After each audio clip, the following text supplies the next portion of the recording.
এখানে রাজনৈতিক সহিষ্ণুতার বড়ই অভাব। যখন যে ক্ষমতায় যাচ্ছে তখন তার দল বল এবং মনে করছে জয়ীরাই সবকিছুর মালিক, তারাই দেশের মালিক হয়ে উঠছে। আমরা পারছি না বৈষম্য, গণতন্ত্রহীনতা এবং ধর্মীয় কুপমণ্ডকতা থেকে উঠতে। আমরা তো ৭১-এ লড়াই করেছিলাম, আমি ভেবেছিলাম ৭১-এর লড়াই শেষ লড়াই, কিন্তু ২৪-এ যারা লড়াই করলেন তারা বললেন যে না, ৭১-এর লড়াইটা অসম্পূর্ণ ছিল। রাষ্ট্র কার? রাষ্ট্র সবার হতে পারেনি। ২০% মানুষ দারিদ্র্য সীমার নিচে বাস করে, ২০% মানে ৩.৫ কোটি মানুষেরও বেশি। তাহলে তাদের স্বাধীনতা কোথায়? এখনো গৃহহীনের সংখ্যা ১ কোটির বেশি হবে। স্বাধীনতার ৫৫ বছর, এই সময়টা শুধু একটি রাষ্ট্রের বয়স নয়, এটি একটি জাতির আত্মপরিচয়ের আয়না। ১৯৭১ সালের ২৬শে মার্চ যে স্বপ্ন, সাহস আর আত্মত্যাগের মধ্য দিয়ে বাংলাদেশের যাত্রা শুরু হয়েছিল, আজ সেই ইতিহাস দাঁড়িয়ে আছে নতুন এক প্রশ্নের সামনে। আমরা কি কেবল একটি ভূখণ্ডের স্বাধীনতা অর্জন করেছি, নাকি সত্যিকার অর্থে মানুষের মুক্তি নিশ্চিত করতে পেরেছি? ৫টি দশক পেরিয়ে এসে আজ যখন আমরা লাল সবুজের পতাকার নিচে দাঁড়াই, তখন প্রাপ্তির খতিয়ান যেমন আমাদের আনন্দিত করে, তেমনি কিছু অমীমাংসিত প্রশ্ন আমাদের বিবেকের দরজায় কড়া নাড়ে। আমরা কি পেরেছি সে সাম্য, মানবিক মর্যাদা আর সামাজিক ন্যায় বিচার প্রতিষ্ঠা করতে, যার স্বপ্ন দেখেছিলেন ৩০ লক্ষ শহীদ? আজকের এই আয়োজনে আমরা ফিরে তাকাবো ইতিহাসের দিকে, বিশ্লেষণ করব বর্তমানকে, আর খুঁজে দেখব ভবিষ্যতের পথ। স্বাধীনতার ৫৫ বছর, এই শিরোনামে আজ আমরা আলোচনা করব। আমি ফারনাজ জুই, সবাইকে আমন্ত্রণ জানিয়ে শুরু করছি নিউজ 24-এর নিয়মিত আয়োজন জনতন্ত্র গণতন্ত্র। নিবেদন করছে আড়াই সিল স্টিল। আজকের আলোচনায় এগিয়ে নিতে স্টুডিওতে আছেন দুজন সম্মানিত অতিথি। চলুন একে একে পরিচিত হই। আছেন মাহবুব আজিজ, সিনিয়র সাংবাদিক। সেই সঙ্গে আরও আছেন সোহরাব হাসান, সম্পাদক চর্চা.com। দুজনকে আমন্ত্রণ জানাচ্ছি এবং স্বাধীনতা দিবসের শুভেচ্ছা জানাচ্ছি। যেমনটি বলছিলাম যে আমরা কি কেবল একটি ভূখণ্ডের স্বাধীনতা অর্জন করেছি, নাকি সত্যিকার অর্থে মানুষের মুক্তি মিলেছে? সোহরাব হাসান। ধন্যবাদ আপনাকে এবং কবি মাহবুব আজিজকে শুভেচ্ছা। আসলে আপনার প্রশ্নের মধ্যেই তো উত্তর আছে। আমরা পারিনি। ৫৫ বছরে যা হওয়ার কথা ছিল হয়নি, যা না হওয়ার কথা ছিল সেটি হয়েছে। এই যে এত রাজনৈতিক উত্থান পতন, স্বাধীনতার মধ্য দিয়ে তো অনেক প্রশ্নের মীমাংসা হওয়ার কথা ছিল ১৬ই ডিসেম্বর, কিন্তু হয়নি। এখন তো এমনও যে ১৬ই ডিসেম্বরকে বিজয় দিবসই অনেকে মানেন না। এই বাংলাদেশে আমরা বসবাস করছি। জানি না ২৬শে মার্চকে স্বাধীনতা দিবস কেউ অস্বীকার করেন কিনা, কেউ প্রকাশ্যে করেননি এখনো, হয়তো ভবিষ্যতে করবেন। একটি রাষ্ট্র তখনই স্বাধীন হয় যখন তার মানুষগুলো স্বাধীন থাকে, তার পুরো জনমণ্ডলী নিজেকে স্বাধীন ভাবতে পারে। সেটি আপনি যেমন বলছেন, সাম্য, মানবিক মর্যাদা এবং সামাজিক ন্যায় বিচার প্রতিটি নাগরিকের জন্য। এখনো বাংলাদেশে ২০% মানুষ দারিদ্র্য সীমার নিচে বাস করে, ২০% মানে ৩.৫ কোটি মানুষেরও বেশি। তাহলে তাদের স্বাধীনতা কোথায়? এখনো গৃহহীনের সংখ্যা ১ কোটির বেশি হবে। এখনো নিরক্ষর মানুষ সরকারি হিসাবেই ১/৪ অর্থাৎ ৫ কোটি, ৪ কোটি। এখনো বাংলাদেশে মানে মৌলিক যে অধিকারগুলো, অর্থাৎ খাদ্য, বস্ত্র, বাসস্থান, শিক্ষা, স্বাস্থ্যসেবা, তার এই মৌলিক অধিকার থেকে বঞ্চিত মানুষের সংখ্যা কম নয়। রাষ্ট্র কার? রাষ্ট্র সবার হতে পারেনি।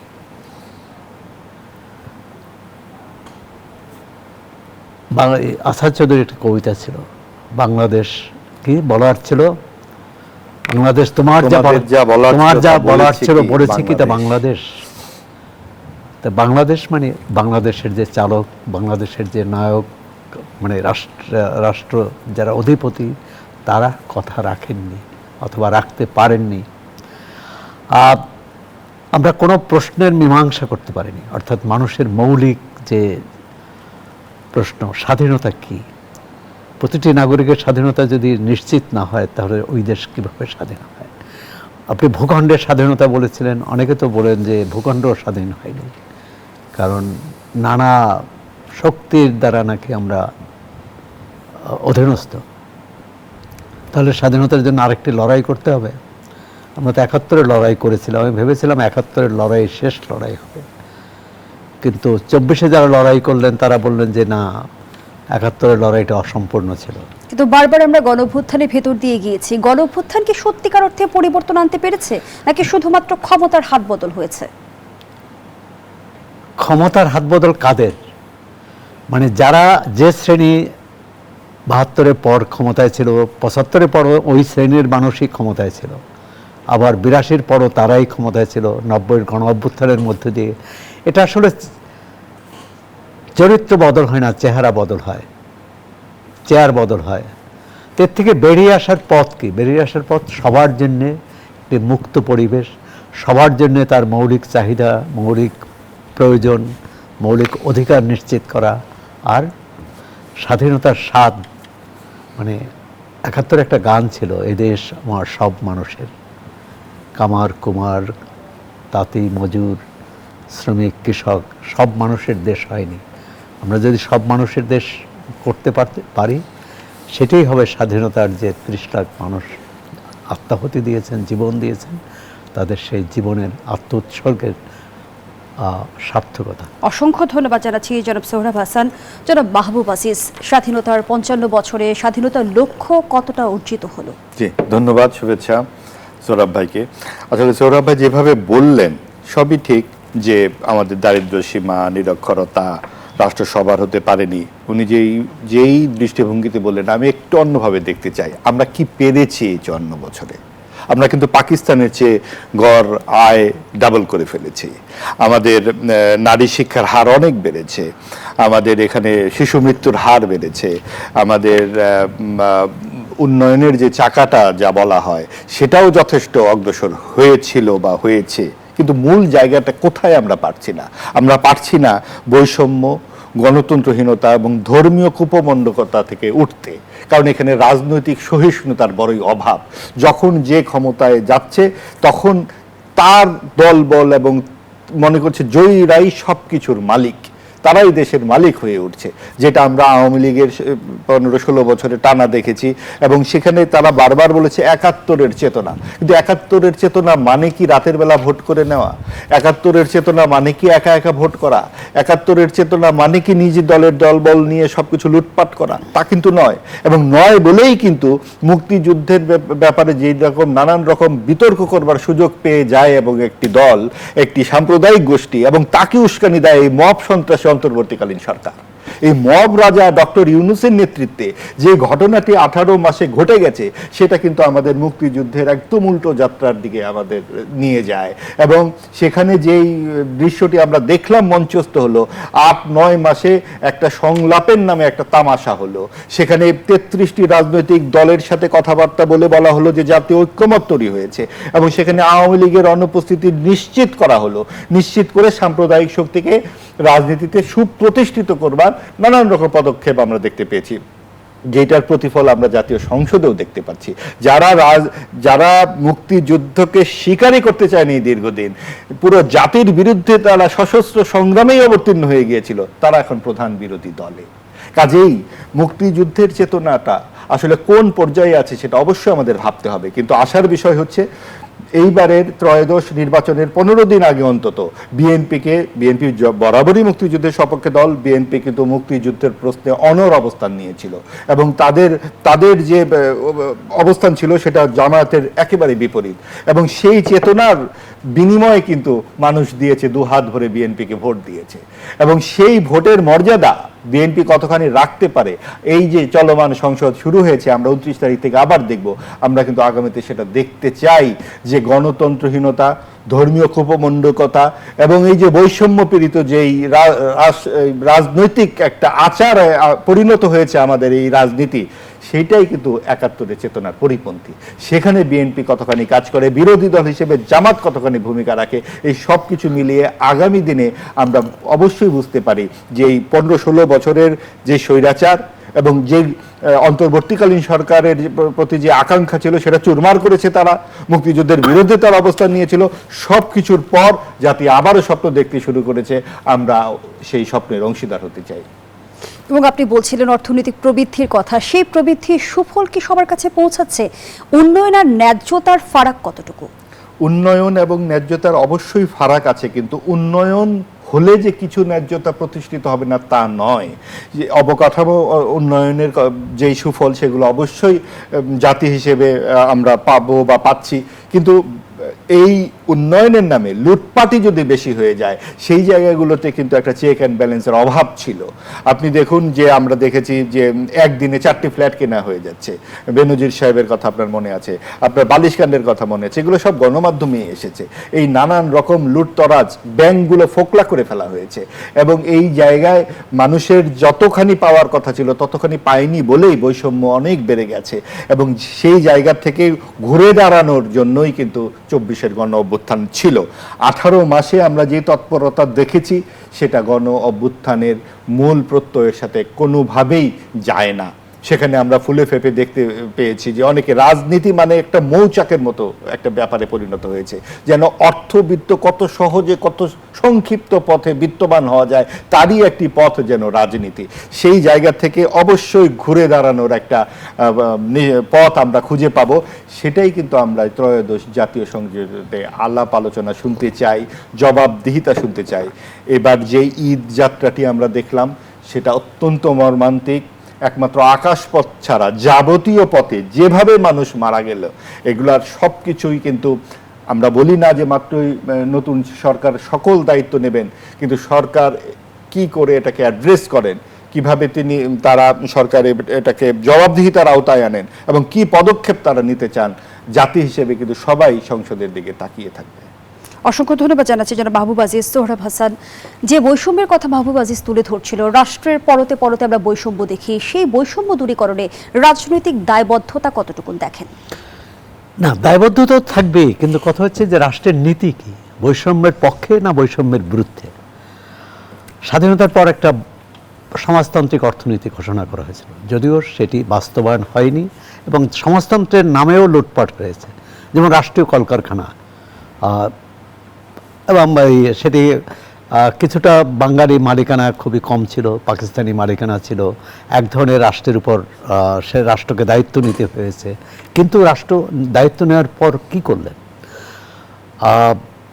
স্বাধীনতার পর বঙ্গবন্ধু সরকার মুক্তিযোদ্ধা কল্যাণ ট্রাস্টকে 44 বা 45টি প্রতিষ্ঠান দিয়েছিল যে তারা, এবং সেটাও রাষ্ট্রীয় প্রতিষ্ঠান, যে তারা অন্তত মুক্তিযোদ্ধারা এটা ভালোভাবে পরিচালনা করবে এবং এর যে লভ্যাংশ, এর যে আয়, সেটা মুক্তিযোদ্ধারা তাদের কল্যাণে ব্যয় করবে। সেই প্রতিষ্ঠানগুলো একে একে সব ধ্বংস হয়েছে এবং পরবর্তীকালে অনেকগুলো ছেড়ে দিয়েছে, বেসরকারি মালিকানায় চলে গেছে। রাষ্ট্রের নীতিটা কি হবে? অর্থনৈতিক নীতি। তার মধ্যে অর্থনৈতিক নীতি হচ্ছে যে শোষণ প্রিয়, মানে শোষণকে সুবিধা দেওয়া, সেটি ব্যাংকের লোন থেকে শুরু করে যে কোনো প্রকল্প গ্রহণ পর্যন্ত সব ক্ষেত্রেই কিন্তু এই চুরি লুটপাট যেখানে থাকে সেখানে বৈষম্য বাড়বেই। কারণ এই চুরি লুটপাটের সুযোগটা পায় মুষ্টিমেয় মানুষ, এবং সেই মুষ্টিমেয় মানুষ তারাই যারা ক্ষমতার কাছাকাছি থাকে। সেটি আমরা সব আমলে দেখেছি, স্বাধীনতার পর থেকে যতগুলো সরকার এসেছে। এবং আপনি দেখুন যে এদের শ্রেণী চরিত্র কিন্তু একই, অর্থাৎ লুণ্ঠন, অর্থাৎ চুরি, অর্থাৎ অন্যের সম্পদ করায়ত্ত করা, নিজেকে দখল করা। এখন এর বিরুদ্ধে দাঁড়ানোর যে শক্তি, সাহস দরকার, সেটি সরকারে আছে কিনা? আমরা তো দেখেছি প্রতিটি সরকারই এর বিরুদ্ধে দাঁড়ানোর কথা বলে নির্বাচন করেছে, জয়ী হয়েছে, কিন্তু এর সঙ্গে আপোষ করেছে ক্ষমতায় আসার পরে। হ্যাঁ, এই বিএনপি সরকারের বলবো যে কিছু কিছু ক্ষেত্রে ভালো পদক্ষেপ নিয়েছে, অন্তত প্রথম 1 মাসে, যেটি যেমন কৃষকদের, সাধারণ কৃষকদের যে ঋণ মওকুফ, 10,000 টাকা পর্যন্ত তাদের ঋণ সুদসহ মওকুফ করে দেওয়া। কারণ আমরা 1000 কোটি টাকা লুট করে নিয়েছে ধনী ব্যক্তিরা রাজনীতির নামে এবং ব্যবসায়ীর নামে, আর কৃষকদের ধরে বেঁধে নিয়ে আসা হয় 10,000 টাকার জন্যে বা 5,000 টাকার জন্যে। সেটা মওকুফ করেছে। আমি মনে করি এটা ভালো পদক্ষেপ, ফ্যামিলি কার্ডও ভালো পদক্ষেপ, যদি সেটি সবার কাছে পৌঁছতে পারে। আর এটি যদি পাইলট প্রকল্পে থাকে তাহলে এই 37,000-এই কিন্তু সীমিত থাকবে, যেখানে এটি প্রয়োজন কমপক্ষে 1 কোটি লোককে সহায়তা দেওয়া। আওয়ামী লীগ সরকারের সময় ছিল চুরি হয়েছে, সেটা অনিয়ম হয়েছে, দুর্নীতি হয়েছে। এই নতুন ফ্যামিলি কার্ডের দুর্নীতি নিরসন হবে কি করে, দুর্নীতি মুক্ত থাকবে কি করে? কিন্তু ইতিমধ্যে কি শুধুমাত্র রাজনৈতিক সমস্যা নাকি সামাজিক কাঠামোর গভীর সংকট? রাজনীতি তো নিয়ন্ত্রণ করে, এবং রাজনীতিকে নিয়ন্ত্রণ করে আবার অর্থনীতি। এই দুটো ঠিক না হলে সামাজিক কাঠামো কোনো কিছুই কাজে আসবে না। ইতিমধ্যে যে ফ্যামিলি কার্ড নিয়ে একটা পাইলট প্রকল্প, অর্থাৎ পরীক্ষামূলক কিছু জায়গায়, সেখানেও কিন্তু কিছু অনিয়মের অভিযোগ এসেছে। অর্থাৎ যাদের পাওয়ার কথা তারা পাননি, যাদের পাওয়ার কথা নয় তারা পেয়েছেন। সেটা যে কোনো রাজনৈতিক প্রভাব প্রতিপত্তির কারণে, পরিচয়ের কারণে, দলের সঙ্গে সদ্ভাব থাকার কারণে, নানা কারণে। এখন এগুলো যাচাই বাছাই করবে কে? স্থানীয় সরকার সাধারণত করে থাকে, স্থানীয় সরকার এবং স্থানীয় প্রশাসন মিলেমিশে। কিন্তু মিলেমিশে যদি চুরি করে, মিলেমিশে যদি অনিয়ম করে, তাহলে সরকারের পক্ষে কিছু করা সম্ভব হবে না। আর সুতরাং বৈষম্য কমানোর রাস্তাটা কঠিন খুব, এবং সেই কঠিন রাস্তায় কেউ যায়নি এ পর্যন্ত। বিএনপি সরকার আন্তরিকতার ঘাটতি দেখেন? আন্তরিকতা না, এটা তাদের নীতিই তো হচ্ছে বৈষম্যের পক্ষে, রাষ্ট্রীয় নীতিই বৈষম্যের পক্ষে। কারণ যারা ধনী তাকে আরো ধনী করা, যারা গরিব তারা যাতে গরিবানা তার যাতে গরিবানা অবসান না হয়, সেটাই। এনজিও, এই যে গ্রামীণ ব্যাংক বা বলি অন্য ব্র্যাক, বা যারা এই যে অন্তত ক্ষুদ্র ঋণের ব্যবসা করেন, যারা ব্যবসা করেন তারা ধনী হয়েছেন। কিন্তু যাদের নিয়ে ব্যবসা করেছেন সেই লাখ লাখ যে কর্মী, এবং সবাই কিন্তু দেখায় যে তার 60 লাখ 70 লাখ তার গ্রাহক আছে, কিন্তু গ্রাহকদের ভাগ্যের কি পরিবর্তন হয়েছে? তাদের কি জীবনমান উন্নত হয়েছে? বরং হয়নি। অনেকে ঋণগ্রস্ত হয়েছে। অতীতেও আমরা দেখতাম তো এই ঋণ দেওয়ার জন্য অনেকে আত্মহত্যাও করেছে। তাহলে কি উন্নয়নের গল্পের আড়ালে আমরা দেখছি যে গভীর সংকট লুকিয়ে গেছে? সংকট না, গভীর মানে ভয়াবহ নিষ্ঠুরতা। এর মধ্যে সমাজ আছে, রাজনীতি আছে। এখন একটি নিয়ন্ত্রণ করে কে? রাজনীতি নিয়ন্ত্রণ করবে। যারা ক্ষমতায় এসেছেন তাদেরই নিয়ন্ত্রণ করার তাদেরই নিয়ন্ত্রণ করার কথা, তাদেরই দেখার কথা, তদারক করার কথা। সেই কাজটি ঠিকমতো হয়েছে কিনা, না শুধু আমরা উন্নয়নের গল্প শুনবো অতীত সরকারের মতো। আবার দেখুন, বন্ধু মাহবুব আজিজ এর কথা বললেন, অন্তর্বর্তী সরকারের রাজনৈতিক তার দেউলিয়াত্বের কথা বললেন। কিন্তু একইভাবে যে সরকারটি দুর্নীতির বিরুদ্ধে জেহাদ ঘোষণা করে আসলো, অতীত সরকারের দুর্নীতির বিরুদ্ধে, দুর্নীতি, অপকর্ম, দুঃশাসনের বিরুদ্ধে গণ অভ্যুত্থান হলো, সেই গণ অভ্যুত্থানের পরে যে সরকার এসেছে তারা কি দুর্নীতিমুক্ত ছিল? তাও তো দুর্নীতিমুক্ত ছিল না। এখন তো এখন তো বেশ আরও ভবিষ্যতে আরও প্রকাশিত হবে। ইতিমধ্যে অনেক ওই সরকার ক্ষমতায় থাকতেও প্রকাশিত হয়েছে, এখনও হচ্ছে। তো সুতরাং আমাদের সার্বিক একটা শুদ্ধি অভিযান দরকার। এই কে বাঁশি বাজাবে, কে এর নেতৃত্ব দেবে? অভিযান কি সিস্টেমের বিরুদ্ধে দরকার? সিস্টেমে যদি গলদ থাকে অবশ্যই সিস্টেমের বিরুদ্ধে দরকার। সিস্টেমকে ঠিক করতে হবে। আবার সিস্টেম ভালো হলেই তার ফাঁক ফোকরগুলো বন্ধ করতে হবে। এই যে লাখ লাখ কোটি টাকা যে বিদেশে পাচার হলো, পাচার তো কি বলে জিন এসে করেনি, এলিয়েন এসে করেনি, মানুষই করেছে, এদেশের মানুষই করেছে। কারা করেছে? এবং আমরা দেখলাম যে 1.5 বছরে তো অনেক গল্প ছিল যে সেই লুটের টাকা ফেরত আনা হবে। এখনো তো দেখি কোনো লক্ষণ নেই। ধন্যবাদ জানাচ্ছি জনাব সৌরভ হাসান। মাহবুব আজিজ, সিস্টেমে গলদ না সদিচ্ছার ঘাটতি? স্বাধীনতার 5 দশকে ক্ষমতায় থাকা এবং ক্ষমতায় যাওয়ার রাজনীতির বাইরে রাজনীতিতে গুণগত পরিবর্তন কতটা এসেছে? আসলে গুণগত পরিবর্তন আসেনি, কারণ এটা যখন যে লঙ্কায় যায় সেই হয় রাবণ। এই ক্ষমতাকেন্দ্রিক রাজনীতির সবচেয়ে বড় যেই নেতিবাচক দিকটি হচ্ছে যে গোষ্ঠীতন্ত্র বা জয়ীদের শাসন। আপনি দেখুন জয়ী যখন হতে পারে না তখন তারা রাতের বেলা ভোট করে, নিজেরা ভোট করে এবং বিরোধী দলীয় নেত্রীকে 7-8 বছরের জন্য জেলে দিয়ে দেয়। এটা আমরা দেখেছি। এবং এই যে প্রধান প্রতিপক্ষকে দূরে রাখা, ভোট থেকে দূরে রাখা, এটা কিন্তু সবসময়ই, অর্থাৎ আমরা ও মামুরা নির্বাচনে থাকবো। এখন যে এই পরিস্থিতি চলছে সেটাকেও যদি এভাবে কেউ অবহিত করে খুব কি দোষ দেওয়া যাবে? কিন্তু সবচেয়ে বেশি দোষ আমরা দিতে চাই যে রাজনীতিতে সাধারণ মানুষের অংশগ্রহণ আসলে কোথায়। আপনি দেখুন, একটি নির্বাচন করা মানে যে গত নির্বাচনের আগেই এক তরুণ নেতা বললেন, সজীব ভুইয়া সম্ভবত, যে 10-20 কোটি টাকা লাগে এমপি এক পদে জিততে। এটা কিন্তু তার কথাই শুধু না, এটাই বাস্তবতা।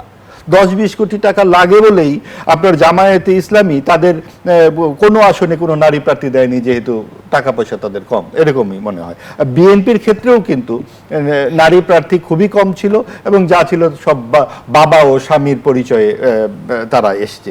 তো সবকিছু মিলিয়ে আপনার সাধারণ মানুষ যতক্ষণ পর্যন্ত না রাজনীতিতে সমমর্যাদা এবং সম্মানে অংশগ্রহণ করতে পারবে ততক্ষণ পর্যন্ত সাধারণ মানুষ থেকে দূরেই থাকবে। কিন্তু নির্বাচন রাজনীতি যখন এতটা ব্যয়বহুল হয়ে ওঠে তখন সেটা কি রাজনীতির বিচ্যুতি নয়? অবশ্যই বিচ্যুতি, এবং সেই জায়গাতে বিড়ালের গলায় ঘন্টাটা বাঁধবে কে? যারা বাঁধবে তারাই তো সেই শ্রেণীটিকেই কেবল প্রতিনিধিত্ব করছেন। এবং সেই জায়গায় আপনি যে মুক্তিযুদ্ধের চেতনার কথা সকল দলই সবসময় বলেন, সেই চেতনাটাই তো তারা চর্চা করে না, যেটা আওয়ামী লীগ অনেক বেশি বলেছে। কিন্তু তারা কি মুক্তিযুদ্ধের চেতনা আসলে চর্চা করেছে? সেই ধর্মনিরপেক্ষতা কোথায় থাকলো আওয়ামী লীগের সময়? এই সাম্প্রদায়িক রাজনীতির যে পৃষ্ঠপোষকতা তো আওয়ামী লীগই তো শুরু করলো সবচেয়ে বেশি, এবং সেটা কিন্তু একদম বড় মহিরু হয়ে আমরা ত্রয়োদশ নির্বাচনের আগে দেখলাম। এই যে আপনার ধর্মনিরপেক্ষতা বা সমাজতান্ত্রিক আদর্শ দেশ স্তম্ভ থেকে বাদ যাচ্ছে, মুক্তিযুদ্ধের স্তম্ভ থেকে, এটি কেন? কারণ এটি হচ্ছে যে আমাদের বাংলাদেশের যে নিজস্বতা, মুক্তিযুদ্ধ জাত যে নিজস্বতা, সেখান থেকে বাংলাদেশকে সরিয়ে আনতে হবে। যেটা আমরা অন্তর্বর্তীকালীন সরকারের সময় অনেকটা পাকিস্তানের সঙ্গে আহ্লাদের সম্পর্ক দেখেছি। কেন? তারা বারবার ভারতীয় আধিপত্যের কথা বলছিলেন, ভারতীয় আধিপত্যবাদের বিরোধিতা করছিলেন। তাহলে পাকিস্তানি আধিপত্যবাদের বিরোধিতাও করতে হবে নাকি? তাদের দুইজনের সাথে আধিপত্যের বিরোধিতা করেই তো বাংলাদেশ অসাম্প্রদায়িক একটি রাষ্ট্র হিসেবে এখানে সৃষ্টি হয়েছিল। কিন্তু তারপরে যে মুক্তিযুদ্ধের চেতনাগুলো কোনোটারই চর্চা আসলে কেউই করেনি। তাহলে তো এত বৈষম্য তৈরি হয় না। আপনি যখন দেখবেন যে আপনার এলাকায় আপনি কাকে ভোট দিবেন, যার বেশি টাকা পয়সা আছে, এটা তো মূল রাজনীতির যে নৈতিক একটা উপস্থিতি, সেইটারই একেবারে একটা অন্তঃসারশূন্য পরিস্থিতি দেখা যাচ্ছে। আপনার যারা নীতি প্রণয়ন করবেন তারা কেন গিয়ে, কার কি কাজ? এমপির কাজ কি এলাকায় গিয়ে বাড়ি বাড়ি গিয়ে ধান চাল দেয়া, নাকি নীতি প্রণয়ন করবেন, কাঠামো তৈরি করবেন যেখানে মানুষ তার বিকাশের জায়গাটি খুঁজে পায়? আমরা তো জানি না কার কি কাজ। আপনি দেখুন যে এখন ভালো কথা যে কৃষকের জন্য কার্ড করা হচ্ছে কিংবা ফ্যামিলি কার্ড করা হচ্ছে, কিন্তু কোন খাতে কিভাবে 5 বছর বা 10 বছর পরে আমরা কতখানি সমবন্টনের মধ্যে যাব, সম সুযোগ পাবো, সেই বিষয়গুলো কি আরো একটু বিশ্লেষণের অপেক্ষা রাখে না? কারণ যেই তরুণ ছাত্র, আপনি দেখুন 18 মাসের যে অন্তর্বর্তীকালীন সরকার, একবারও কি আপনারা শুনেছেন যে এই মব রাজা বলছেন যে ছাত্রছাত্রীরা তোমরা একটু পড়তে বসো, তোমরা নিজেদেরকে তৈরি করো? লেখাপড়া ছাড়া কোন জাতি পৃথিবীতে দাঁড়িয়েছে? বরং ডক্টর ইউনূস বলেছেন যে তোমার গ্রামেই তো ফ্যাসিস্ট আছে, তোমার ঘরেই তো ফ্যাসিস্ট আছে। অর্থাৎ এই মব সন্ত্রাস উস্কে দেওয়া হয়েছে। আমরা লেখাপড়া থেকে দূরে চলে গেছি, আমরা আত্মনির্ভরশীলতা থেকে দূরে চলে গেছি, আমরা খালি ব্যবসার কথা শুনেছি, আমরা উদ্যোগের নানান রকম স্বপ্ন দেখেছি। বিনিময়ে আমরা কি দেখলাম? আমরা দেখলাম কিছু চুক্তির কথা। অর্থাৎ সরকার যখন এইরকম একেবারে ছদ্মবেশী হয়ে যায় তখন দেশের পরিস্থিতি কি দাঁড়ায়? এবং মুক্তিযুদ্ধের চেতনা থেকে শুরু করে আমরা দেখলাম জুলাইয়ের চেতনা, তাহলে কি শুধুমাত্র স্লোগানই সীমাবদ্ধ থেকে গেল? আমরা কতটা ধারণ করতে পারছি সেটিও নিশ্চয়ই প্রশ্ন। সে আলোচনায় ফিরবো বিরতির পর। দর্শক, জনতন্ত্র গণতন্ত্রের এই পর্যায়ে একটা বিরতি নিচ্ছে, সাথেই থাকুন। আবারও আমন্ত্রণ, দেখছেন নিউজ 24 নিয়মিত আয়োজন জনতন্ত্র গণতন্ত্র, নিবেদন করছে আড়াইসিল স্টিল। আমরা আবারও ফিরছি আলোচনায়। জনাব মাহবুব আজিজ, যে প্রশ্নটি রেখে বিরতিতে গিয়েছিলাম, মুক্তিযুদ্ধের চেতনা বনাম জুলাইয়ের চেতনা শুধুই কি স্লোগান, কতটুকু ধারণ করছি আমরা? আচ্ছা, সবচেয়ে বড় যেই একটা ভুল বার্তা আছে, মুক্তিযুদ্ধের চেতনা বনাম জুলাইয়ের গণঅভ্যুত্থান, এটা কিন্তু ঠিক নয়। কারণ জুলাইয়ের গণঅভ্যুত্থানের যে চেতনা, সেটা মুক্তিযুদ্ধের চেতনার সাথে কোনোভাবেই সাংঘর্ষিক নয়, বরং গণ অভ্যুত্থানকে আসলে হাইজ্যাক করার চেষ্টা করেছে এবং অনেকাংশেই সফল হয়েছে সাম্প্রদায়িক ডানপন্থার যেই দলগুলো। বিশেষ করে জামাত এবং এনসিপি যেভাবে তারা বলছে যে গণ অভ্যুত্থানের সমস্ত কিছু চেতনা প্রত্যয় ইত্যাদি সব তারাই ধারণ করে, এটা তো ঠিক নয়।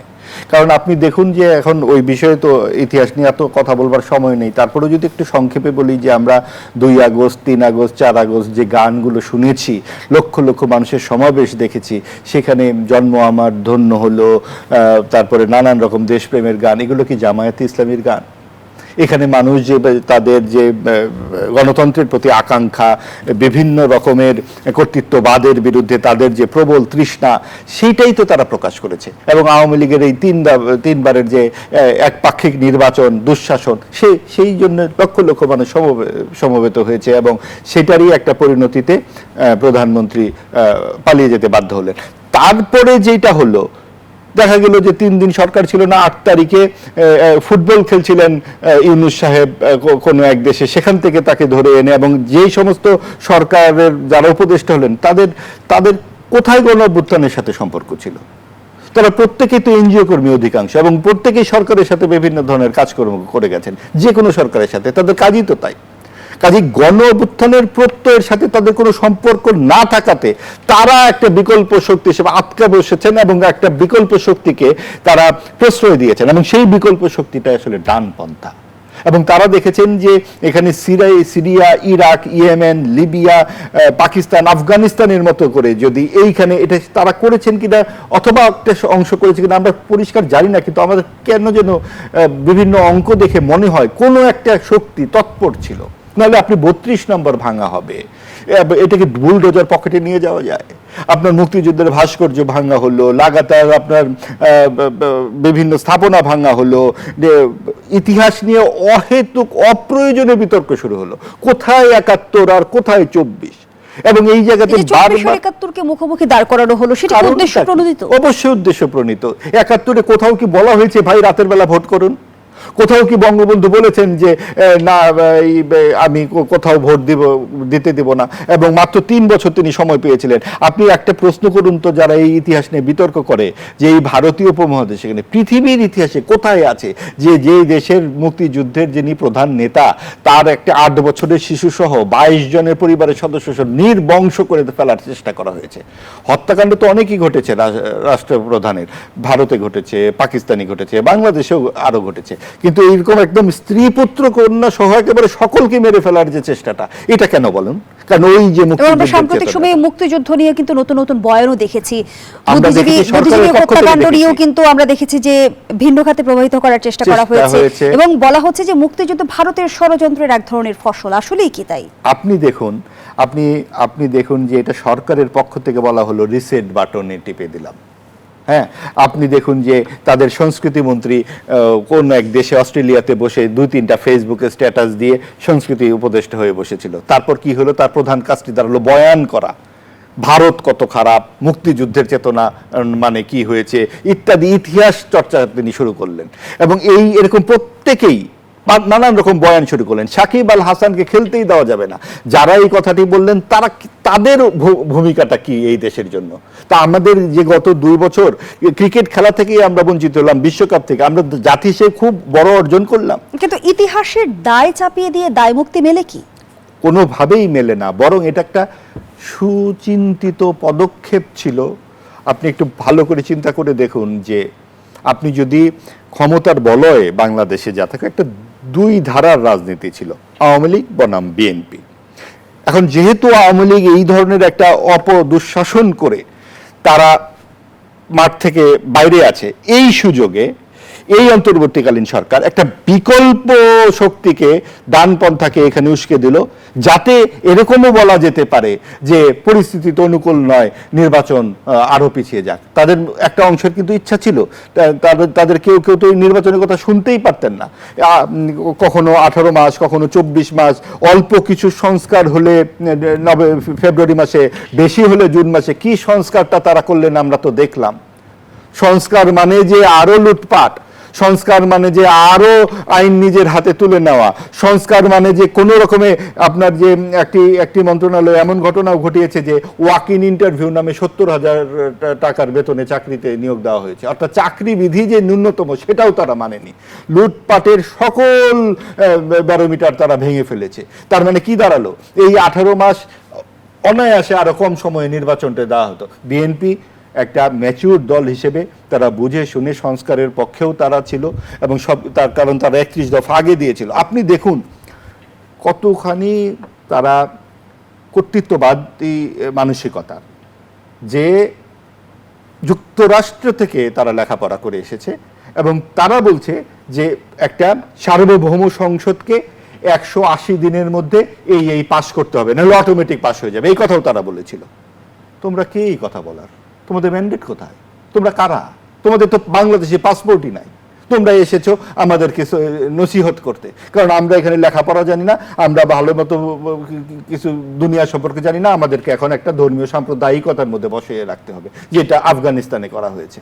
কারণ এই যে রাজনীতিতে অনৈতিকতার চর্চা, এই চর্চাটি আসলে আমাদেরকে এই গত সর্বশেষ টার্মে একদম প্রকট হয়ে উঠেছে, এবং ওই জায়গা থেকে আমাদের বেরিয়ে আসার রাস্তাটি করে দিয়েছে দেশের মানুষ। দুহাত ভরে তারা বিএনপিকে ভোট দিয়েছে। ধন্যবাদ জানাচ্ছি জনাব সোহরাব হাসান। স্বাধীনতার 5 দশকে আমরা বারবার স্বৈর শাসন দেখেছি, এটি কি রাজনৈতিক ব্যর্থতা? এখন একটা কথা বললে তো তাহলে বলতে হবে যে আমাদেরই ব্যর্থতা। জনগণ যে উচ্চতার বা যে মানের, তাদের নেতৃত্ব সেই মানের হয়, সেই উচ্চতার হয়। তাহলে আমরা সেই যোগ্য নেতৃত্ব তৈরি করতে পারিনি। হ্যাঁ, যোগ্য নেতৃত্ব তৈরি হয়েছিল বলেই তো দেশে মুক্তিযুদ্ধ হয়েছিল, আমরা স্বাধীনতা পেয়েছি। কিন্তু এরপরে স্বাধীনতার পর এই ব্যর্থতা তো স্বীকার করতে হবে।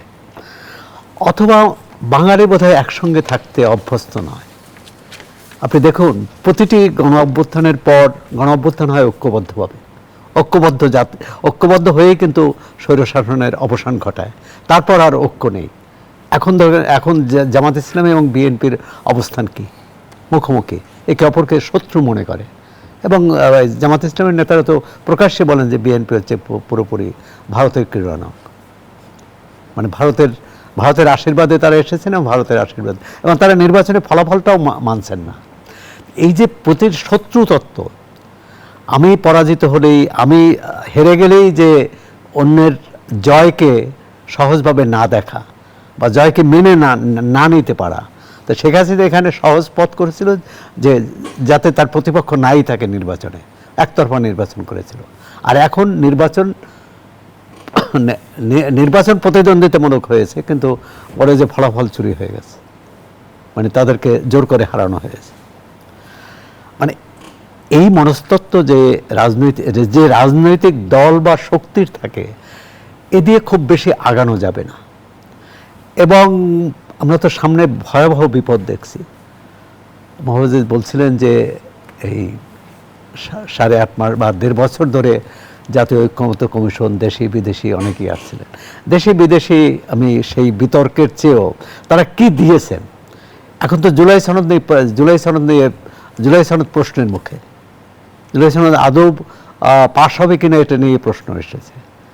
যে সাংবিধানিক আদেশের ভিত্তিতে জুলাই সনদ হয়েছে, সেই সাংবিধানিক আদেশকেই বলা হয় সংবিধান বিরোধী, সংবিধানের পরিপন্থী। দ্বিতীয় হচ্ছে যে ভারতীয় আধিপত্যবাদ বা পৃথিবীর সকল আধিপত্যবাদের বিরুদ্ধে অন্তর্বর্তী সরকার ছিল, তার পিছনে বিরাট রাজনৈতিক শক্তি ছিল। তারা যে ক্ষমতা ছাড়ার 2 দিন আগে যে চুক্তিটি করলো যুক্তরাষ্ট্রের সাথে, বাণিজ্য চুক্তি, সেই চুক্তি তো পুরোপুরি আত্মসমর্পণ। কোনো স্বাধীন রাষ্ট্র আরেকটি স্বাধীন রাষ্ট্রের সঙ্গে এই চুক্তি করতে পারে না। যে চুক্তিতে বলা হয়েছে যে অন্য দেশের সাথে ব্যবসা বাণিজ্য করতে হলেও যুক্তরাষ্ট্রের অনুমোদন না হলেও অন্তত তার সম্মতি নিতে হবে, অর্থাৎ কার সাথে কি ব্যবসা করবে বাংলা। এবং দেখুন যে ক্ষমতা ছাড়ার পরে, মানে ওই সরকার চলে যাওয়ার পর ওই সরকারের একজন উপদেষ্টা বলেছেন যে আমরা এই চুক্তি ঠেকাতে পারিনি, মানে কারণ আমি সেই সরকারের থেকেও পারিনি, ফরিদ আক্তার। কারণ তিনি বলেছেন তাহলে কি এই চুক্তি নির্ভরতার নতুন ফাঁদ কিংবা না, না, নতুন ফাঁদ সাম্রাজ্যবাদের না, নতুন রূপ নতুন কিনা? ফাঁদ, এটা আমি পুরোপুরি- আলোচনায় ফিরতে চাই জনাব সোহরাব হাসান। আবারও বিরতির সময় হয়েছে। দর্শক, জনতন্ত্র গণতন্ত্রের এই পর্যায়ে আবারও বিরতি নিচ্ছে, সাথেই থাকুন। ফিরে এলাম, দেখছেন জনতন্ত্র গণতন্ত্র, নিবেদন করছে আড়াইসিল স্টিল। জনাব সোহরাব হাসান, যে প্রশ্নটি রেখে বিরতিতে গিয়েছিলাম, বিদেশি চুক্তি কি নির্ভরতার নতুন ফাঁদ নাকি সাম্রাজ্যবাদের না, নতুন বিদেশের তো রূপ? চুক্তি হবেই তো। আমরা ব্যবসা বাণিজ্য আর কি বলে প্রতিরক্ষা সবকিছু চুক্তি হবে, কিন্তু সত্যিকার অর্থে সম্পদের আমরা কতটা ভাগাভাগি। সার্বভৌম কিন্তু কিংবা সেই- পরাশক্তিগুলোর বলয়ের না, না, বাইরে যাওয়ার সুযোগ কথা আছে হচ্ছে যে কি? পরাশক্তি বা যে কোনো শক্তির সাথে চুক্তি হবে তো সমতার ভিত্তিতে। আমাদের যা প্রয়োজন তা সেটা তাদের কাছ থেকে নেব, তাদের যে প্রয়োজন আমাদের কাছ থেকে নেব। হিসাব নিকাশটা তো করতে হবে যে আমরা কতটা ক্ষতিগ্রস্ত হচ্ছি, আমরা কতটা লাভবান হচ্ছি। পুরোটাই যদি যুক্তরাষ্ট্র লাভবান হয় এবং যুক্তরাষ্ট্র যদি এরকম ইঙ্গিত করে যে তারা যে দেশের সাথে ব্যবসা বাণিজ্য চাইবে না, বাংলাদেশের দেশের সঙ্গে ব্যবসা বাণিজ্য করতে পারবে না, তাহলে তো এটা তো অধীনতামূলক চুক্তি হলো। এটা তো সমতার ভিত্তিক চুক্তি হলো না, এটা দুই স্বাধীন রাষ্ট্রের মধ্যে চুক্তি হলো না। এবং যে কথাটা বলছিলাম, অন্তর্বর্তী সরকারি একজন উপদেষ্টা সরকার বিদায় নেওয়ার পর তিনি আক্ষেপ করেছেন, দুঃখ প্রকাশ করেছেন যে আমরা এই চুক্তি ঠেকাতে পারিনি। এই যে তার মানে হচ্ছে জাতীয় স্বার্থ বিরোধী এই চুক্তি করেছে। এবং এটি নিয়ে অর্থনীতিবিদ, বিভিন্ন এই গবেষণা প্রতিষ্ঠান সবাই কিন্তু বলেছেন। কিন্তু এর দায়টা কে নেবে? দায়টা তো ওই সরকারকে নিতে হবে। আওয়ামী লীগ আমলে যেসব অন্যায়, অপকর্ম, দুঃশাসন হয়েছে তার দায় যেমন আওয়ামী লীগের, অন্তর্বর্তী সরকারের আমলে যা হয়েছে তার দায়ও তাদের। এর আগে যারা আগের সরকারের আমলে বা এখন যদি কোনো অন্যায় হয়, কোনো এরকম যদি অসম চুক্তি হয়, নিশ্চয়ই আমরা তার প্রতিবাদ করব। প্রশ্ন হচ্ছে আমরা রাষ্ট্রটাকে কিভাবে চাই? আমরা একটা গণতান্ত্রিক সমাজে বহু মত, বহু পথ থাকবে, কিন্তু আমরা যদি বাংলাদেশের প্রধান সমস্যা হচ্ছে যে আমার মতটাকে আমি চাপিয়ে দিতে চাই, আমার মতটাই হচ্ছে শ্রেষ্ঠ মত এবং এর বাইরে কিছু বলা যাবে না। মানে এটাই হচ্ছে যারা ক্ষমতায় আসে সেটা তার রাষ্ট্রের সমস্ত শক্তিকে, সমস্ত তার যন্ত্রকে ব্যবহার করে এটি দেশবাসীর উপর, জনগণের উপর চাপিয়ে দেয় এবং চাপিয়ে দিচ্ছে। এবং সেটি যে দেশের জনগণের কল্যাণের বিরুদ্ধে, রাষ্ট্রের স্বার্থের বিরুদ্ধে, সে কথা বললে তাকে রাষ্ট্রদ্রোহী মামলা দেওয়া হয় বা অন্য মামলা দেওয়া হয়, অথবা দুদকের মামলা দিয়ে তাকে আটক রাখা হয়, জেলে রাখা হয়। এবং অন্তর্বর্তী সরকারে আমলে হয়েছে। আনিস আলমগীরকে ধরে নিল, তার বিরুদ্ধে মামলা দিল। প্রথম কিন্তু সন্ত্রাস বিরোধী আইনে মামলা দিল যে সে সন্ত্রাস করেছে। পরবর্তীকালে যখন দেখলো যে তাকে এই মামলা টেকানো যাবে না বা মানুষ এর নিন্দা করছে, প্রতিবাদ করছে, তখন তাকে দুদকের মামলা দেওয়া হলো। মঞ্জুর আলম পান্না, তিনি একটি অনুষ্ঠানের সঞ্চালনা করছিলেন এবং সম্ভবত ওই উদ্যোক্তাদের সাথেও তার খুব কীরকম সম্পর্ক জানি না, তাকে তিনি যেহেতু টেলিভিশনে উপস্থাপনা করেন, তাকে এই উপস্থাপনার দায়িত্ব দিয়েছে, তাকে ধরে নিয়ে গেল এবং কি দুর্বিষহ অবস্থায় রেখেছিল। একটি কক্ষে 50-60 জন ছিল, এরকম অবস্থায়। তেমন অন্তর্বর্তী সরকার মানবতার ফেরিওয়ালা, বিবেকের বিবেকের এক একজন জ্বলন্ত প্রতীক, তারা এভাবে মানবাধিকার লাঞ্ছিত। কিন্তু ক্ষমতার পালা বদলে বাস্তবতা কতটা বদলায়? আমরা জুলাই সনদ বাস্তবায়নকে কেন্দ্র করে সরকার এবং বিরোধী দলের মধ্যে যে পালা বদলটাই তো বাস্তবতা, কিন্তু বাস্তবতার চরিত্রটা কতটা বদলায়, মানুষের অবস্থানটা কতটা বদলায়। ডক্টর মোহাম্মদ ইউনূস তো বলেছিলেন যে মন খুলে আমার সমালোচনা করুন, কিন্তু সমালোচনা করে কি কেউ পার পেয়েছে? পার পাননি। আবার এই সরকারের আমলে যদি একই হয়, শেখ হাসিনার আমলেও কিন্তু পার পাননি। এবং জামায়াতের আমি ইতিমধ্যে প্রশ্ন রেখেছে যে সংসদ নির্বাচন হালাল হলে গণভোট হারাম হবে কেন? না, একটা হচ্ছে রাজনীতিকরা সভা সমাবেশে বক্তৃতায় এত কথা বলে, প্রতিদিন এটা নিয়েই করে। এই হারাম হালালে এটা হলো ধর্মীয় ভোকাবুলারি। এটা কেন রাজনীতিতে আসবে? কোনটা হারাম? রাজনীতি তো হারাম হালালের বিষয় নেই, রাজনীতি হচ্ছে ন্যায্যতা অন্যায্যতার বিষয়। আর হারাম হালাল হচ্ছে ধর্মীয় বিধান। আমি মনে করি যে এই সব শব্দ রাজনীতিতে ব্যবহার করা উচিত না, কারণ আপনি বলে দিলেন এটা হারাম, তার মানে ওই নিয়ে আর কথাই বলা যাবে না। যেমন গণভোট নিয়ে, গণভোট এটা বিতর্কের, এটা নিয়ে বিতর্ক হতে পারে, আলোচনা হতে পারে, সংসদে আলোচনা হতে পারে, বাইরে আলোচনা হতে পারে, এটা সংবিধানের পরিপন্থী না সংবিধানের সমর্থক, এটা নিয়ে তো সংবিধান বিশেষজ্ঞরাই বলছে। কিন্তু এখন যদি আপনি চূড়ান্ত রায় দিয়ে দেন এটা হালাল বা এটা হারাম, এই এক সময় হালাল সাবান ছিল আপনার যমুনা গ্রুপের, এবং এই হালাল সাবানের কারণে অন্য সাবানের ব্যবসা সব বন্ধ হয়ে যাচ্ছিল, পরবর্তীকালে আদালতে রিট হয়, যদিও সেই সাবান আর নেই এখন। কিন্তু আমরা রাজনীতির সুস্থতা দেখি না। ধন্যবাদ জানাচ্ছি জনাব সোহরাব হাসান, ধন্যবাদ জানাচ্ছি জনাব মাহবুব আজিজ। ডিপ স্টেট অন্তর্বর্তী সরকারকে 2029 সাল পর্যন্ত ক্ষমতায় থাকার প্রস্তাব দিয়েছিল, এমন দাবি করেছেন জাতীয় নাগরিক পার্টির মুখপাত্র সাবেক অন্তর্বর্তী সরকার উপদেষ্টা আসিফ মাহমুদ সজীব ভুঁইয়া। আমাদের রাজনীতি কিংবা নির্বাচন ঘনিয়ে এলে আমরা বারবার ডিপ স্টেটের কথা শুনি। ডিপ স্টেট আসলে কারা? তারা কি আসলে রাজনীতির নিয়ন্ত্রক? দেখুন, যে আমাদের এখানে যারা রাজনীতি করেন, যেটা সৌরভ ভাই বললেন, যে অনেক কথাই তারা রাজনীতির তাদের যে স্বার্থ, সেই স্বার্থকেন্দ্রিক অনেক কথাবার্তা বলেন, যেগুলোর সাথে যুক্তি কিংবা সত্যতার কতখানি সম্পর্ক সেটা নিয়ে অনেক সন্দেহ থাকতে পারে। ডিপ স্টেট কি করলো না করলো, ডিপ স্টেট যদি চাইতোই তাহলে তো এই দেশে সেই সপ্তম নৌবহর দিয়ে পাকিস্তানি অখণ্ড পাকিস্তান থাকতো, যেটা সাম্প্রদায়িক শক্তিদের এক আজন্ম স্বপ্ন। তো সেটা তো সম্ভব হয়নি। কাজেই এই দেশের মানুষই ঠিক করবে এই দেশের ভবিষ্যৎ কি, বর্তমান কি, সেটা তারা ঠিক করছেও বটে। তবে যেইটা সমস্যা হচ্ছে যে মানুষের সব ধরনের চেষ্টা, উদ্যোগ, এগুলো পরিচালনা কারা করবে? পরিচালনা তো করবে রাজনৈতিক দল। সেই রাজনৈতিক দলের মধ্যে সবচেয়ে বড় যেইটার অনুপস্থিতি, সেটা হচ্ছে রাজনৈতিক সহিষ্ণুতার অভাব। অর্থাৎ আমি ও আমরা সেরা, আর কেউ থাকবে না এই সমাজে, তাদের কোনো গ্রহণযোগ্যতাই নাই। সৌরভ ভাই বললেন আওয়ামী লীগ একপাক্ষিক নির্বাচন করেছে। এবারে নির্বাচন কি হয়েছে? ত্রয়োদশ নির্বাচন। এই নির্বাচন কি অন্তর্ভুক্তিমূলক হয়েছে?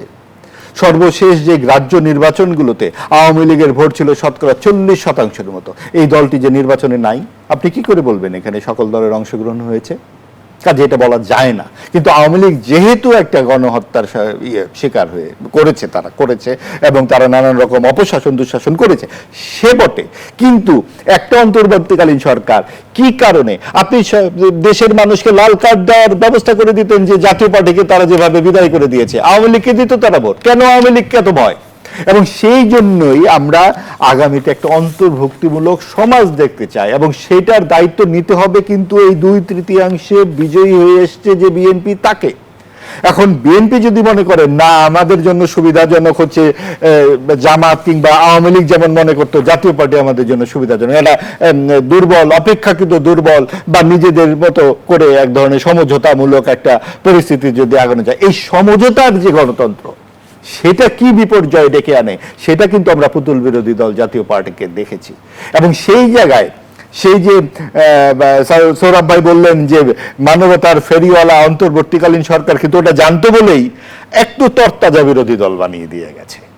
এবং এই তরতাজা বিরোধী দল, তাদের মধ্যে নৈতিকতার কোনো রকম অংশ এখানে নাই, এবং নাই বলেই তারা এই হারাম হালাল নিয়ে আসে রাজনীতিতে। তারা যুক্তিবোধের যে কথাবার্তা, সেই জায়গাগুলো আমরা, জুলাই সনদ, আপনি যদি গণভোটই আগে করবেন, কখনো আপনি দেখেছেন যে আগে গণভোট করে আপনি সার্বভৌম সংসদকে ঠিক করে দিচ্ছেন এটা করো এটা করো? এটা হয় নাকি? আপনি যখন 2/3 একটি দল জিতে যাবে, অবশ্যই 2/3 কিছু তো। ইতিমধ্যে কিন্তু জামায়াত আমির হুঁশিয়ারি দিয়ে বলেছেন গণভোটের রায় না মানলে রাজপথে সমাধান হবে। এবং তারা তো নিজেদেরকে আওয়ামী লীগ বলে মনে করছে এখন, যেহেতু আওয়ামী লীগ হুঙ্কার দিত দুদিন পর পর ওই যে সূক্ষ্ম কারচুপি হয়েছে ফেলে দেব, তারা মনে করছে যে আমরাও আওয়ামী লীগ হয়ে গেছি। এখন সরকারের তো নানান দোষ ত্রুটি ঘটবে, তখন মানুষের সকল সমর্থন চলে যাবে বিরোধীদের উপরে। তারা তো আগামীতে স্বপ্নই দেবে। এটা অন্যায়ও কিছু নয়, এটাই বিরোধী দলের কথা। রাজপথেই তারা সব সমাধান করবে। কিন্তু রাজপথে যদি মানুষ থাকে, দেশের মানুষের কি আর কোনো কাজ নেই? তারা দুদিন পর পর শুধু রাজপথেই থাকবে? এই 54-55 বছর ধরে এই দাবি, গণতন্ত্রের দাবি তাদের করতে হবে। আপনি দেশ থেকে 3-4 কোটি মানুষকে বিদায় করে দিবেন যে তোমরা আওয়ামী লীগের সমর্থক, এই জন্য তোমরা চলে যাও। তো এটা তো হয় না। আপনি কতদিন একটা রাজনৈতিক দলকে নিষিদ্ধ করে রাখবেন? তো সেই কারণে আগামীতে কিন্তু সংসদেও এই বিষয়গুলো আলোচনায় আসতে হবে, যে সকল মানুষের দল মত নির্বিশেষে। আমাদের মনে পড়ে যে বর্তমান প্রধানমন্ত্রী তারেক রহমান বলেছিলেন যে বিশ্বাসী, অবিশ্বাসী ও সংশয়ী সকলের সমান অধিকার থাকবে রাষ্ট্রের উপরে। এই ধরনের কথা কিন্তু আমরা কোনো রাষ্ট্রপ্রধানের মুখে 50 বছরে শুনিনি, সংশয়ী পর্যন্ত। অর্থাৎ দল মত নির্বিশেষে সকলের সমান অধিকার থাকবে। এইটাই তো আমরা রাষ্ট্রের কাছে চাই। রাষ্ট্র নাগরিকের পাশে থাকবে, নাগরিক রাষ্ট্রের কাছে যাবে না। একই দেশে 2 লক্ষ টাকার স্কুলও থাকবে মাসিক বেতন, আবার 30 টাকার স্কুল থাকবে মাসিক বেতন। সেই শিশুদের মধ্যেই যদি আপনি এত বৈষম্য থাকে, ওই দেশে কি শিক্ষা ব্যবস্থা আপনি চাইবেন? আপনি হাসপাতালের চিকিৎসা ব্যবস্থা দেখুন, 20 টাকার একটা চিকিৎসার জন্য যে লাইন আমরা দেখি, এবং সকাল 8টা থেকে 2টা পর্যন্ত সেখানে চিকিৎসক থাকে। সন্ধ্যার পরে কোনো চিকিৎসক আপনি পাবেন না সরকারি হাসপাতালে, কারণ তখন তারা চেম্বার করে। আর বেসরকারি হাসপাতালে যাবেন, গিয়ে যাওয়ার সাথে সাথেই আপনাকে এত বড় একটা বিল ধরিয়ে দিবেন, যেগুলা নিম্ন মধ্যবিত্ত সারা জীবনের ইনকামও নয়।